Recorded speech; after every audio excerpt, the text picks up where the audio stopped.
आमेर एवं जयगढ़ दुर्ग अरावली पर्वतमाला के एक पर्वत चील का टीला के ऊपर ही बने हुए हैं। असल में यह महल एवं जयगढ़ दुर्ग एक ही परिसर के भाग कहे जाते हैं एवं दोनों एक पहाड़ी सुरंग के मार्ग से जुड़े हुए हैं। यह सुरंग गुप्त रूप से बनी थी, जिसका प्रयोजन युद्धकाल में विपरीत परिस्थिति होने पर राजवंश के लोगों को गुप्त रूप से अधिक सुरक्षित जयगढ़ दुर्ग तक पहुंचाने के उद्देश्य से किया गया था। प्रवेश द्वार। यह महल 4 मुख्य भागों में बंटा हुआ है, जिनके प्रत्येक के प्रवेश द्वार एवं प्रांगण है। मुख्य प्रवेश सूरज पोल द्वार से है, जिससे जलेब चौक में आते हैं। जलेब चौक प्रथम मुख्य प्रांगण है तथा बहुत बड़ा बना है। इसका विस्तार लगभग 100 मील लंबा एवं 65 मीटर चौड़ा है। प्रांगण में युद्ध में विजय पाने पर सेना का जलूस निकाला जाता था। ये जलूस राजसी परिवार की महिलाएं जालीदार झरोखों से देखती थीं। इस द्वार पर संतरी तैनात रहा करते थे, क्योंकि ये द्वार दुर्ग प्रवेश का मुख्य द्वार था। यह द्वार पूर्वाभिमुख था एवं इससे उगते सूर्य की किरणें दुर्ग में प्रवेश पाती थीं। अतः इसे सूरज पोल कहा जाता था। सेना के घुड़सवार आदि एवं शाही गणमान्य व्यक्ति महल में इसी द्वार से प्रवेश पाते थे। जलेब चौक अरबी भाषा का एक शब्द है, जिसका अर्थ है सैनिकों के एकत्र होने का स्थान। यह आमिर महल के 4 प्रमुख प्रांगणों में से एक है, जिसका निर्माण सवाई जयसिंह के शासनकाल 1693 से 1643 ईस्वी के बीच किया गया था। यहाँ सेना नायकों, जिन्हें फौज बख्शी कहते थे, उनकी कमान में महाराजा के निजी अंगरक्षकों की परेड भी आयोजित हुआ करती थी। महाराजा उन रक्षकों की टुकड़ियों की सलामी लेते वना या आसमाने से कैसे निरीक्षण किया करते थे। इस प्रांगण के बगल में ही अस्तबल बना है, जिसके ऊपरी तल पर अंगरक्षकों के निवास स्थान थे। प्रथम प्रांगण जलेबी चौक से एक शानदार सीढ़ीनुमा रास्ता महल के मुख्य प्रांगण को जाता है। यहाँ प्रवेश करते हुए दाईं ओर शिला देवी मंदिर को रास्ता है। यहाँ राजपूत महाराजा 16वीं शताब्दी से लेकर 1980 तक पूजन किया करते थे। तब तक यहाँ भैंसे की बलि दी जाती थी। 1980 ईस्वी से यह बलि प्रथा समाप्त कर दी गई। इसके निकट ही शिरोमणि का वैष्णव मंदिर है। इस मंदिर का तोरण श्वेत संगमरमर का बना है और उसके दोनों ओर 2 हाथियों की जीवंत प्रतिमाएं हैं।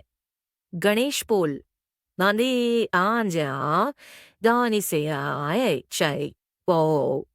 अगला द्वार है गणेश पोल, जिसका नाम हिंदू भगवान गणेश पर है। भगवान गणेश विघ्नहर्ता माने जाते हैं और प्रथम पूज्य भी हैं। अतः महाराजा के निजी महल का प्रारंभ यहाँ से होने पर यहाँ उनकी प्रतिमा स्थापित है। यह एक त्रिस्तरीय इमारत है, जिसका अलंकरण मिर्जा राजा जय सिंह 1621 से 1627 ईस्वी के आदेशानुसार किया गया था। इस द्वार के ऊपर सुहाग मंदिर है, जहां से राजवंश की महिलाएं दीवान ए आम में आयोजित हो रहे समारोहों आदि का दर्शन झरोखों से किया करती थीं। इस द्वार की नक्काशी अत्यंत आकर्षक है। द्वार से जुड़ी दीवारों पर कलात्मक चित्र बनाए गए थे। इन चित्रों के बारे में कहा जाता है कि उन महान कारीगरों की कला से मुगल बादशाह जहांगीर इतना नाराज हो गया कि उसने इन चित्रों पर चूने गारे की परत चढ़वा दी थी। कालांतर में परत का प्लास्टर उखड़ने से अब ये चित्र कुछ कुछ दिखाई देने लगे हैं। शिला देवी मंदिर जलेबी चौक के दाईं ओर एक छोटा किंतु भव्य मंदिर है, जो कछवाहा राजपूतों की कुल देवी शिला माता को समर्पित है। शिला देवी काली माता या दुर्गा माँ का ही एक अवतार है। मंदिर के मुख्य प्रवेश द्वार में चांदी के पत्र से मढ़े हुए दरवाजों की जोड़ी है। इन पर उभरी हुई नवदुर्गा देवियों व 10 महाविद्याओं के चित्र बने हुए हैं। मंदिर के भीतर दोनों ओर चांदी के बने 2 बड़े सिंह के बीच मुख्य देवी की मूर्ति स्थापित है। इस मूर्ति से संबंधित कथा अनुसार महाराजा मानसिंह ने मुगल बादशाह द्वारा बंगाल के गवर्नर नियुक्त किए जाने पर जैसोर के राजा को पराजित करने हेतु पूजा की थी। तब देवी ने विजय का आशीर्वाद दिया एवं स्वप्न में राजा को समुद्र के तट से शिला रूप में उनकी मूर्ति निकालकर स्थापित करने का आदेश दिया था। राजा ने 1604 में विजय मिलने पर उस शिला को सागर से निकलवाकर आमेर में देवी की मूर्ति उभरवाई तथा यहाँ स्थापना करवाई थी। यह मूर्ति शिला रूप में मिलने के कारण इसका नाम शिला माता पड़ गया। मंदिर के प्रवेश द्वार के ऊपर गणेश की मूंगे की एक काष्म मूर्ति भी स्थापित है। एक अन्य किंवदंती के अनुसार राजा मानसिंह को जेसोर के राजा ने पराजित होने के उपरांत यह श्याम शिला भेंट की, जिसका महाभारत से संबंध है। महाभारत में कृष्ण के मामा मथुरा के राजा कंस ने कृष्ण के पहले 7 भाई बहनों को इसी शिला पर मारा था। इस शिला के बदले राजा मानसिंह ने जेसोर का क्षेत्र पराजित पंगाल नरेश को वापस लौटा दिया। तब इस शिला पर दुर्गा के महिषासुरमर्दिनी रूप को उकेर कर आमेर के इस मंदिर में स्थापित किया था। तब से शिला देवी का पूजन आमेर के कछवाहा राजपूतों में प्राचीन देवी के रूप में किया जाने लगा। हालांकि उनके परिवार में पहले से कुलदेवी रूप में पूजी जा रही रामगढ़ की जाम्बा माता ही कुलदेवी बनी रहीं। इस मंदिर से जुड़ी एक अन्य प्रथा पशु बलि की भी थी, जो वर्ष में आने वाले दोनों नवरात्रि त्योहारों पर शारदीय एवं चैत्रीय की जाती थी। इस प्रथा में नवरात्रि की महाअष्टमी के दिन मंदिर के द्वार के आगे एक भैंसे और बकरों की बलि दी जाती थी। इस प्रथा के साक्षी राज परिवार के सभी सदस्य एवं अपार जनसमूह होता था। इस प्रथा को 1975 ईस्वी से भारतीय दंड संहिता की धारा 428 और 429 के अंतर्गत निषेध कर दिया गया। इसके बाद ये प्रथा जयपुर के महल प्रासाद के भीतर गुप्त रूप से जारी रही। तब इसके साक्षी मात्र राज परिवार के निकट सदस्य ही हुआ करते थे। अब ये प्रथा पूर्ण रूप से समाप्त कर दी गई है और देवी को केवल शाकाहारी भेंट ही चढ़ाई जाती है। द्वितीय प्रांगण आदेश कुमार की न प्रथम प्रांगण से मुख्य सीढ़ी द्वारा द्वितीय प्रांगण में पहुंचते हैं, जहां दीवान ए आम बना हुआ है। इसका प्रयोग जनसाधारण के दरबार हेतु किया जाता था। दोहरे स्तंभों की कतार से घिरा दीवान ए आम संगमरमर के एक ऊंचे चबूतरे पर बना लाल बलुआ पत्थर के 27 स्तंभों वाला हॉल है। इसके स्तंभों पर हाथी रूपी स्तंभ शीर्ष बने हैं एवं उनके ऊपर चित्रों की श्रेणी बनी है। इसके नाम अनुसार राजा यहाँ स्थानीय जनसाधारण की समस्याएं, विनती एवं याचिकाएं सुनते एवं उनका निवारण किया करते थे। इसके लिए यहाँ दरबार लगा करता था। तृतीय प्रांगण तीसरे प्रांगण में महाराजा, उनके परिवार के सदस्यों एवं परिचरों के निजी कक्ष बने हुए हैं। इस प्रांगण का प्रवेश गणेश पोल द्वार से मिलता है। गणेश पोल पर उत्कृष्ट स्तर की चित्रकारी एवं शिल्पकारी है। इस प्रांगण में 2 इमारतें एक दूसरे के आमने सामने बनी हैं। इनके बीच में मुगल उद्यान शैली के बाग बने हुए हैं। प्रवेश द्वार के बाएं ओर की इमारत को जय मंदिर कहते हैं। यह महल दर्पण दृश्य से जड़े फलकों से बना हुआ है एवं इसकी छत पर भी बहुरंगी शीशों का उत्कृष्ट प्रयोग कर अति सुंदर मीनाकारी व चित्रकारी की गई है। ये दर्पण व शीशे के टुकड़े अवतल हैं और बने ने रंगीन चमकीले धातु पत्रों से पटे हुए हैं। इस कारण से ये मोमबत्ती के प्रकाश में तेज चमकते एवं झिलमिलाते हुए दिखाई देते हैं। उस समय यहाँ मोमबत्तियों का ही प्रयोग किया जाता था। इस कारण से ही इसे शीश महल की संज्ञा दी गई है। यहाँ की दर्पण एवं रंगीन शीशों की पच्चीकारी, मीनाकारी एवं रूपांकन को देखते हुए कहा गया है कि जैसे झिलमिलाते मोमबत्ती के प्रकाश में जगमगाता आभूषण संदूक वामाओई। शीश महल का निर्माण मानसिंह ने 16वीं शताब्दी में करवाया था और ये 1727 ईस्वी में पूर्ण हुआ। यह जयपुर राज्य का स्थापना वर्ष भी था।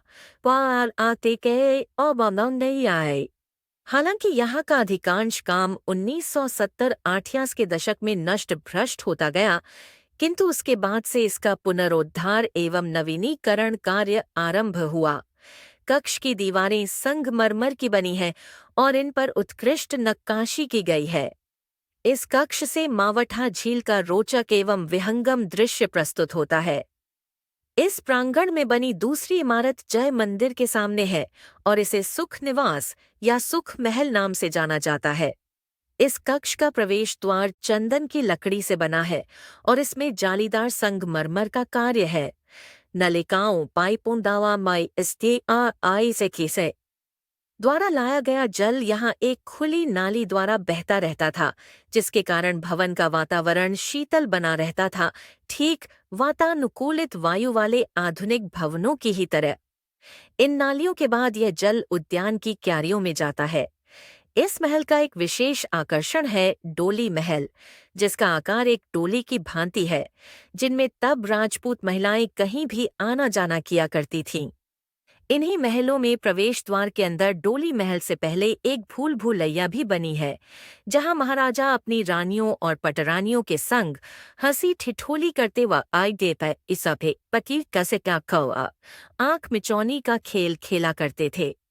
राजा मानसिंह की कई रानियां थीं और जब वे युद्ध से लौटकर आते थे तो सभी रानियों में सबसे पहले उनसे मिलने की होड़ लगा करती थीं। ऐसे में राजा मानसिंह इस भूल भुलैया में घुस जाया करते थे व के कसोआ इधर उधर घूमते थे और जो रानी उन्हें सबसे पहले ढूंढ लेती थी उसे ही प्रथम मिलन का सुख प्राप्त होता था। जादुई पुष्प। यहाँ के शीश महल के स्तंभों में से एक के आधार पर नक्काशी किया गया जादुई पुष्प यहाँ का विशेष आकर्षण है। यह स्तंभाधार एक तितली के जोड़े को दिखाता है, जिसमें पुष्प में 7 विशिष्ट एवं अनोखे डिजाइन हैं और इनमें मछली की पूंछ, कमल, नाग का फण, हाथी की सूंड, सिंह की पूंछ, भुट्टे एवं बिच्छू के रूपांकन है, जिनमें से कोई एक वस्तु हाथों से एक विशेष प्रकार से ढंकने पर प्रतीत होती है व दूसरे प्रकार से ढंकने पर दूसरी वस्तु प्रतीत होती है। मानसिंह प्रथम का महल। इस प्रांगण के दक्षिण में मानसिंह प्रथम का महल है और यह महल का पुरातनतम भाग है। इस महल को बनाने में 25 वर्ष एवं यह राजा मानसिंह प्रथम के काल में 1689 से 1614 ईस्वी में 1999 ईस्वी में बनकर तैयार हुआ। यह यहाँ का मुख्य महल है। इसके केंद्रीय प्रांगण में स्तंभों वाली बारादरी है, जिसका भरपूर अलंकरण रंगीन टाइलों एवं भित्ति चित्रों द्वारा निचले व ऊपरी दोनों ही तल पर किया गया है। इस महल को एकांत बनाए रखने के कारण पर्दों से ढंका जाता था और इसका प्रयोग यहाँ की महारानियां, राजसी परिवार की स्त्रियां अपनी बैठकों एवं आपस में मिलने जुलने हेतु किया करती थीं। इस मंडप की सभी बाहरी तरफ खुले झरोखे वाले छोटे छोटे कक्ष हैं। इस महल से निकास का मार्ग आमेर के शहर को जाता है, जहाँ विभिन्न मंदिरों, हवेलियों एवं कोठियों वाला पुराना शहर है। उद्यान। तृतीय प्रांगण में बने उद्यान के पूर्व में ऊंचे चबूतरे पर बना जय मंदिर एवं पश्चिम में ऊंचे चबूतरे पर सुख निवास बना है। ये दोनों ही मिर्जा राजा जयसिंह 1623 ईस्वी 60 ईस्वी के बनवाए हुए हैं। इनकी शैली मुगल उद्यानों की चारवाक शैली जैसी है। ये एक सितारे के आकार के ताल में लगे केंद्रीय फव्वारे को घेरे हुए शेष भूमि से कुछ निचले स्तर पर धंसे हुए षटकोणीय आकार के बने हैं, जिनमें संगमरमर की बनी पतली पतली नालियां पानी ले जाती हैं। उद्यान के लिए जल सुख निवास के निकास से आता है। इसके अलावा जय मंदिर के परकोटों से आरंभ हुए चीनी खाना नाइचेस की नालियां भी यहाँ जलापूर्ति करती हैं। त्रिपोलिया द्वार। यहाँ की स्थानीय भाषा में पोल का अर्थ द्वार होता है, तो त्रिपोलिया अर्थात 3 दरवाजों वाला द्वार। यह पश्चिमी ओर से महल का प्रवेश देता है और 3 ओर खुलता है, एक जलेब चौक को, दूसरा मानसिंह महल को एवं तीसरा दक्षिण में बनी जनाना ड्योढ़ी की ओर। सिंह द्वार। सेवमा पसके से इमोबतांताई तसाय। सिंह द्वार विशिष्ट द्वार है जो कभी संतरियों द्वारा सुरक्षित रहा करता था। इस द्वार से महल परिसर के निजी भवनों का प्रवेश मिलता है और इसकी सुरक्षा एवं सशक्त होने के कारण ही इसे सिंह द्वार कहा जाता था। सवाई जयसिंह 179 से 144 ईस्वी के काल में बना यह द्वार भित्ति चित्रों से अलंकृत है और इसका डिजाइन भी कुछ टेढ़ा मेढ़ा है, जिसके कारण किसी आक्रमण की स्थिति में आक्रमणकारियों को यहाँ सीधा प्रवेश नहीं मिल पाता। चतुर्थ प्रांगण। चौथे प्रांगण में राज परिवार की महिलाएं जनाना निवास करती थीं। इनके अलावा रानियों की दासियां तथा यदि हों तो राजा की उपस्त्रियां अर्थात रखैल भी यही निवास किया करती थीं। इस प्रभाग में बहुत से निवास कक्ष हैं जिनमें प्रत्येक में एक एक रानी रहती थीं एवं राजा अपनी रुचि अनुसार प्रतिदिन किसी एक के यहाँ आते थे, किंतु अन्य रानियों को इसकी भनक तक नहीं लगती थी कि राजा कब और किसके यहाँ पधारे हैं। सभी कक्ष एक ही गलियारे में खुलते थे। महल के इसी भाग में राजमाता एवं राजा की पटरानी जनानी ड्योढ़ी में रहती थीं। उनकी दासियां व बांदियां भी यहीं निवास करती थीं। राजमाताएं आमेर नगर में मंदिर बनवाने में विशेष रुचि दिखाती थीं। यहाँ जस मंदिर नाम से एक निजी कक्ष भी है जिसमें कांच के फूलों की महीन कारीगरी की सजावट है एवं इसके अलावा इसमें सिलखड़ी या संगमरमरी खड़िया प्लास्टर और पेरिस की उभरी हुई उत्कृष्ट नक्काशी कार्य की सज्जा भी है।